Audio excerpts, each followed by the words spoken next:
Hello बच्चों, कैसे हो?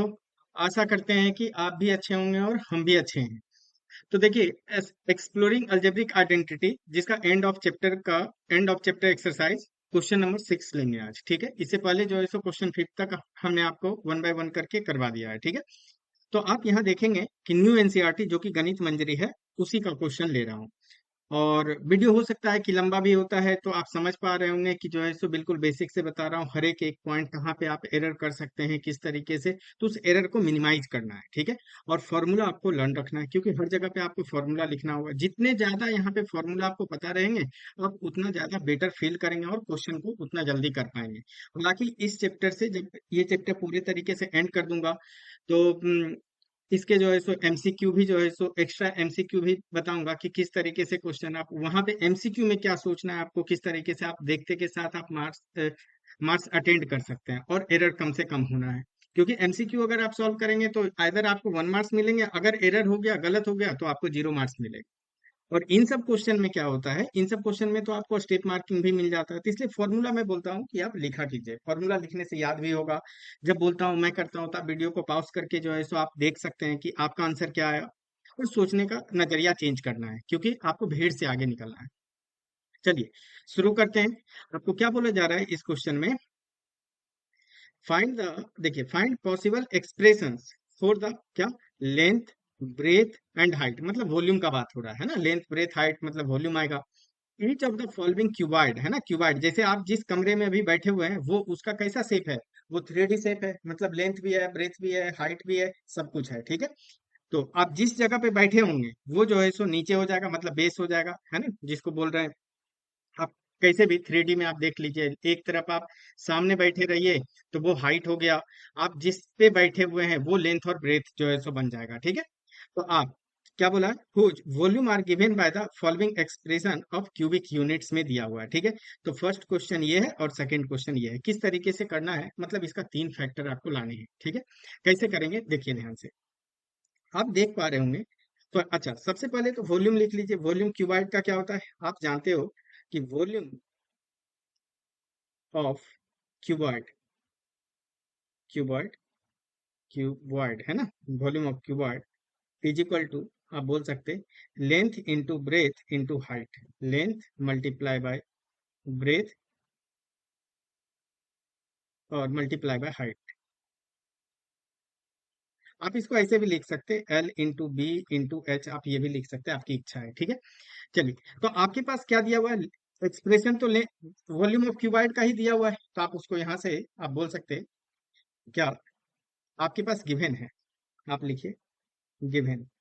गिवन क्या, वॉल्यूम ऑफ क्यूब है, जो ये एक्सप्रेशन है, आप लिखेंगे 6a² माइनस 24b²। अब आपके मन में डाउट आएगा, सबसे पहले इस चैप्टर में जहां कॉमन दिखे आपको कॉमन लेना है। देखिए, इस पूरे एक्सप्रेशन से आपको 6 दिख रहा होगा, कॉमन आ रहा है, 6 के टेबल में दोनों आता है। तो सबसे पहले 6 को आप कॉमन लीजिए, आपके पास क्या आ जाएगा, a², और 6 से 24 को डिवाइड करेंगे तो 6 4 जा 24, तो 4b²। अब आपके पास, अब बस अंदर आपको फोकस करना है, ये भी a का स्क्वायर है, और 4b के स्क्वायर को क्या लिख सकते हैं आप, 2b का होल स्क्वायर। तो एक तो आपको आ गया, 6 आ गया है, एक फैक्टर। अब इसको आप करते हैं, इसको क्या लिख सकते हैं, ए का स्क्वायर माइनस 4 को क्या लिख सकते हैं, 2b होल स्क्वायर लिख सकते हैं ना, 2b का होल स्क्वायर। चलिए, तो आइडेंटिटीज कौन सा लगना है, a² माइनस b²। तो आप लिखेंगे सिंस a² माइनस b² क्या होता है, a प्लस बी और a माइनस बी। ठीक है, a plus B into A minus B, आप समझ पा रहे हैं। तो फॉर्मूला तो आपको लर्न करना है, जितने ज्यादा फॉर्मूला लर्न करेंगे आपको उतना बेनिफिट होगा। ठीक है, चलिए, तो इन द प्लेस ऑफ ए क्या, 6 तो एज इट इज रहना है, ए प्लस बी। तो आप A plus, in the place of B is 2b। ठीक है, और in the place of A is A और बी माइनस 2b। तो आप देख पाएंगे कि आपका वॉल्यूम ऑफ क्यूबाइड आ गया। तो 3 फैक्टर आपको यहाँ से दिखा होगा, 3 फैक्टर कौन सा, 3 फैक्टर दिखा, 3 फैक्टर आप देख सकते हैं, एक 6, एक ए प्लस 2b और एक ए माइनस 2b। तो आप यहाँ से बोल सकते हैं देयरफॉर लेंथ ऑफ क्यूबाइड है ना, लेंथ, लेंथ ऑफ क्यूबॉइड। आप हालांकि, क्योंकि प्रोडक्ट में है, किसी को भी बोल सकते हैं, मैं 6 को बोल दे रहा हूँ। ठीक है, तो उसी तरीके से ब्रेथ लिख सकते हैं, बी ब्रेथ ऑफ क्यूबॉइड वो कितना आ जाएगा, ए प्लस टू बी, ठीक है। And length breath height, HEIGHT, height of cuboid वो कितना आ जाएगा, A minus two B. I hope it is clear. Even आपको मतलब ये भी बताता हूँ कि अगर आप ये करने के बाद आप क्या कीजिए, मतलब आप रिप्रेजेंट करने के लिए थोड़ा अच्छा कि आपका ये फाइनल रिजल्ट है, तो आप इसको क्या कीजिए, एक डब्बे में जो है सो बंद कर दीजिए, कॉपी में रिप्रेजेंट करेंगे तो आप टीचर जो है सो लगेगा कि हाँ इस चीज पे हाईलाइट करना है, क्योंकि ओवरऑल अगले साल तो अब आपको बोर्ड देना है, 10th में जाएंगे आप नेक्स्ट ईयर। तो इस इन सब चीज पे ध्यान देना, आपका ये रिक्वायर्ड आंसर हो जाएगा। बाकी आप चैनल पे नए हैं तो चैनल को सब्सक्राइब भी कर सकते हैं और वीडियो को लाइक भी कर सकते हैं और दोस्तों के भी साथ शेयर कर सकते हैं। कुछ तो आपको जरूर जो है सो आपको, क्योंकि देखिए ऐसा अगर है कि इस क्वेश्चन को करने के लिए मुझे 1 मिनट भी नहीं लगेगा, मैं कर दूंगा, लेकिन आपको हर एक एक छोटा से छोटा पॉइंट बता रहा हूँ जिससे कि आप समझ पाइए कि क्या आप स्टूडेंट लाइफ में गलतियां करते हैं, ठीक है। चलिए, तो आप गलती नहीं करना है, आपको समझना है। चलिए क्वेश्चन नंबर सेकंड लेते हैं। क्वेश्चन सेकंड में सबसे पहले आपको ये देखना है कि पूरे एक्सप्रेशन से आप ये देख लीजिए कि कुछ कॉमन है क्या, तो आप देखेंगे और आप बोलेंगे कि 3p, 3 से हर जगह डिवाइड हो रहा है, तो आप बोल सकते हैं कि 3p आपको हर जगह से कॉमन आ रहा है, तो मैं वही करूंगा। इसके बाद देखिए मैं लिख लेता हूँ, जैसे ऊपर लिखे हैं सिंस वॉल्यूम ऑफ क्यूबॉइड, ये आपको लिखना ही लिखना है, ठीक है। तो आप क्या लिखेंगे, सिंस, क्योंकि वॉल्यूम ही है, volume of cuboid is equal to क्या होता है, अब ऐसे लिख देता हूँ, L × B × H, आप ये भी लिख सकते हैं।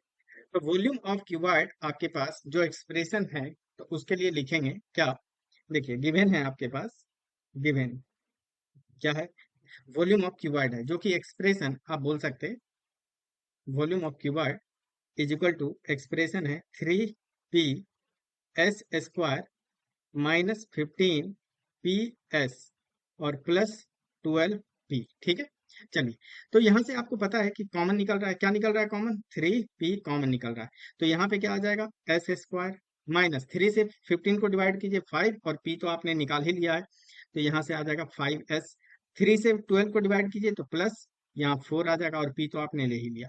तो आप आसानी से इस बात को देख पाएंगे। अब आपके मन में डाउट आएगा, सर यहाँ भी स्क्वायर बन रहा है ना, आप देखेंगे कि यहाँ भी स्क्वायर बन रहा है और यहाँ भी 2 का स्क्वायर लिख सकते हैं, लेकिन 5 कैसे बनेगा, यहाँ तो आप समझ पा रहे हो कि यहाँ नहीं बन पाएगा। तो इस केस में आपको एक ही टर्म पे स्क्वायर दिखा, जबकि 4 को बना सकते हैं, लेकिन यहाँ पे क्योंकि बीच का टर्म आपको नहीं बनेगा, क्लियर है। तो इस चीज पे फोकस करना है। तो आप बोलेंगे क्या करना है इसमें, तो आप इस मिडिल टर्म के लिए सोचेंगे, क्या मिडिल टर्म स्प्लिट, तो 4, इस 2 को 4 और s² को मल्टीप्लाई करेंगे तो कितना आ जाएगा, 4s। इसका फैक्टर लेना है 4 का, कि आपको -5 बने, ध्यान दीजिए। तो आप 4 का तो एक ही फैक्टर होगा जब आप ऐड सब्ट्रैक्ट करके 5 बना सकते हैं, 4 और 1 बना सकते हैं, ठीक है। वो बोलेंगे 2 और 2 भी बन सकता है, लेकिन 2 + 2 कीजिए या 2 - 2 कीजिए तो आपको -4 बनेगा, ठीक है। तो ये नहीं आप ले सकते, 4 + 1, तो इसको भी माइनस लीजिए, इसको भी माइनस लीजिए। अब अगर आप इसको अगर ऐड करेंगे, ऐड, तो आप देखिए -5 आएगा, और अगर प्रोडक्ट करते तो आपको माइनस माइनस प्लस 4 बन जाएगा, तो आपका आपका जो है सो एक्सप्रेशन सॉल्व हो जाएगा। तो देखिए, अब ये तो 3p एज इट इज हमने लिखा, और यहाँ पे लिख सकते हैं आप s², तो ये एज इट इज रहेगा, और यहाँ लिख सकते हैं हम -s मतलब 1s, और माइनस का 4s लिख सकते हैं, ठीक है, +4 एज इट इज। तो फर्स्ट टू में आप कॉमन लेंगे s, और सेकंड में आपको दिख रहा होगा -4 कॉमन ले लेंगे, ठीक है। तो आप यहाँ से लिखेंगे, ये तो 3p आ जाएगा, तो फर्स्ट में क्या कॉमन ले रहा हूँ, s, तो यहाँ पे एक s बच जाएगा, और एक, इसको तो पूरा पार्ट आप ले लिए हो, तो यहाँ पे क्या बचेगा, -1 बचेगा, क्लियर है। तो ये s-1, अब -4 कॉमन लीजिए तो साइन इंटरचेंज होगा, तो यहाँ पे s बचेगा, और प्लस है तो साइन माइनस हो जाएगा, यहाँ पे 1 बचेगा, आप समझ पाएंगे। तो यहाँ से आपका रिजल्ट क्या आ जाएगा, 3p, और s-1 एक बार लिख लेंगे, है ना, s-1, s-1, और s-4 नेक्स्ट टाइम s-4, या तो s-1 कॉमन लेकर के ऐसा भी सोचते हैं, s-4। तो देखिए ये आपका लेंथ हो जाएगा, ये ब्रेथ और ये हाइट हो जाएगा, क्लियर है। तो यहाँ से आप बोल सकते हैं कि ये वॉल्यूम ऑफ क्यूबॉइड आपके पास आया, वॉल्यूम ऑफ क्यूबॉइड ये आया। तो ओवरऑल आप लेंथ, ब्रेथ और हाइट लिखना है, तो मैं इसी को कॉपी करके और बस स्टेटमेंट की जल्दी आपसे करवा दूँ। तो आप देखेंगे लेंथ ऑफ क्यूबॉइड कितना हो जाएगा, आप बोलेंगे सर 3p हो जाएगा। लेंथ, फिर ब्रेथ आप कितना लिख सकते हैं, s-1, और हाइट कितना लिख सकते हैं, s-4। तो आई hope it is clear, clear है। तो फिर लास्ट में आपको क्या करना है वो आपको पता है कि आप इसको डब्बे में बंद कर देंगे, है ना, जिससे कि टीचर खुश हो जाएंगे, है ना, और आपको मार्क्स के लिए सोचना नहीं पड़ेगा और आप कर सकते हैं। चलिए, तो ये होगा, ये भी क्वेश्चन हो गया सिक्स, आप समझ पा रहे होंगे। तो मिडिल टर्म भी सोचना है और उसके लिए भी ध्यान रखना है। चलिए, बाकी अपना ध्यान रखिए, बड़ों का ध्यान रखिए, बड़ों का ध्यान रखिए, और बाकी मिलते हैं अगले वीडियो में। Thanks for watching.